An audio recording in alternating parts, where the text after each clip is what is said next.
A Taliban guard, I could only sense, steered me into a room I couldn't see. I'd been wearing a hat against the winter cold, and he turned it into a blindfold, pulling it down hard over my eyes. After manoeuvring me inside, he pushed me into a seat. From my left, the way I'd come in, I heard the sound of the guard leaving and closing the door. The room smelt stale and airless. For a moment I thought I was alone. But then, from my right, came the unmistakable metallic clicks of a gun being loaded and charged. I froze, too scared even to breathe. It was early February 2022, 3 days since a Taliban patrol had stopped my driver and me in the Afghan capital, Kabul.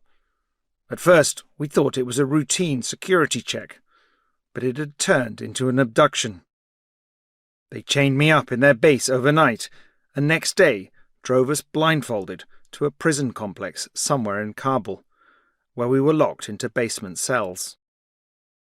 It was 20 years since I'd first set foot in Afghanistan, and everything had turned full circle. When I first arrived, the Taliban had just been overthrown by the United States and its allies.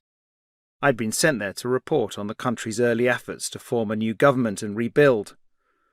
Over the ensuing decades, I returned again and again, living there for several years and getting to know Afghans from many different walks of life. In that early period, Afghanistan was a place electric with promise, where many people believed that their fortunes were finally turning after nearly a quarter of a century of war. Much of their history has been defined by conflict and determined resistance to invaders, but like so many previous visitors, I was struck by the hospitality and warmth I encountered almost everywhere. Aside from the Taliban, most people seemed to want to give the latest foreign force on their soil a chance, offering a welcome rather than a new war. In early 2002, it was impossible to imagine that 2 decades later, this US-led army would be reeling from defeat, and that the Taliban would have been replaced by the Taliban.